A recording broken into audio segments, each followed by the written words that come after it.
Hi friends, welcome back to my YouTube channel. ಮತ್ತೊಂದು ಹೊಸ ರೆಸಿಪಿಯೊಂದಿಗೆ ನಿಮ್ಮ ಮುಂದೆ ಬಂದಿದ್ದೀನಿ. ಇವತ್ತು ಬೀಟ್ರೂಟ್ ಚಪಾತಿ ಹೇಗೆ ಮಾಡೋದು ಅಂತ ಹೇಳ್ಕೊಡ್ತೀನಿ.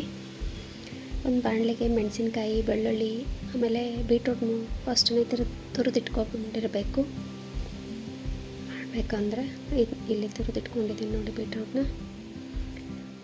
ಜೊತೆಗೆ ಕಾರಿಂಡರ್ ಪೌಡ್ರು, ಹವೀಶ್ ಪುಡಿ ಮತ್ತು ಬ್ಲ್ಯಾಕ್ ಪೆಪ್ಪರ್ ಪೌಡ್ರು, ಮೆಣಸಿನ್ಕಾಯಿ ಪೌಡ್ರನ್ನು ಇಟ್ಕೊಂಡಿದ್ದೀನಿ. ಮೆಣಸಿನ್ಕಾಯಿ, ಬೆಳ್ಳುಳ್ಳಿ ಫ್ರೈ ಆದ ನಂತರ ಇದನ್ನು ಅದಕ್ಕೆ ಹಾಕ್ಕೊಂಡು ಫ್ರೈ ಮಾಡ್ಕೊಳ್ಳಿ. ಜೊತೆಗೆ ಶುಂಠಿ, ಹಸಿ ವಾಸನೆ ಹೋಗೋವರೆಗೂ ಬೀಟ್ರೂಟ್ನ ಫ್ರೈ ಮಾಡ್ಕೊಳ್ಳಿ. ಜೊತೆಗೆ ಬ್ಲ್ಯಾಕ್ ಪೆಪ್ಪರ್ ಪೌಡ್ರು, ಹೇಳಿದ್ಮೇಲೆ ಕರಿಮೆಣಸಿನ ಪುಡಿ ಮತ್ತು ಹವೀಜದ ಪುಡಿ, ಕಾರಿಂಡರ್ ಪೌಡ್ರು, ಶುಂಠಿ, ರುಚಿಗೆ ತಕ್ಕಷ್ಟು ಉಪ್ಪು ಅಷ್ಟನ್ನು ಮಿಕ್ಸಿ ಮಾಡ್ಕೊಳ್ತಾ ಇದ್ದೀನಿ. ಮಿಕ್ಸಿ ಮಾಡಿಕೊಂಡು ಪೇಸ್ಟ್ ರೆಡಿ ಮಾಡಿಕೊಂಡೆ.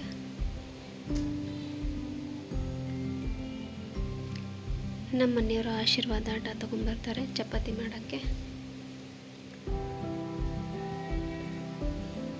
ಅದೇ ಪೇಸ್ಟ್ ಮಾಡಿರ್ತೀವಲ್ಲ ಅದನ್ನ ಗೋಧಿ ಹಿಟ್ಟು ಕಲಿಸ್ಕೊತಿದ್ದೀನಿ.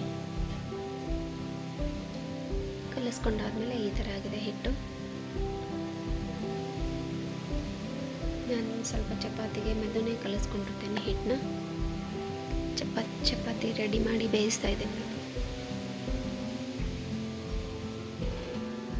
ನಾರ್ಮಲ್ ಚಪಾತಿ ಯಾವ ಥರ ಬೇಯಿಸ್ಕೊಳ್ತೀವಲ್ಲ ಆ ಥರನೇ ಬೇಯಿಸ್ಕೊಳ್ಳಿ, ಚೆನ್ನಾಗಿರುತ್ತೆ.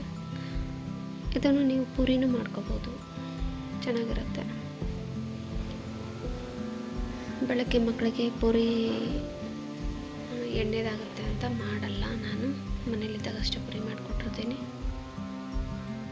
ರೆಡಿ ಆಯಿತು ನೋಡಿ ಚಪಾತಿ. ಫ್ರೆಂಡ್ಸ್, ಈ ವಿಡಿಯೋ ಇಷ್ಟ ಆದರೆ ಲೈಕ್ ಮಾಡಿ, ಶೇರ್ ಮಾಡಿ. Thank you for watching.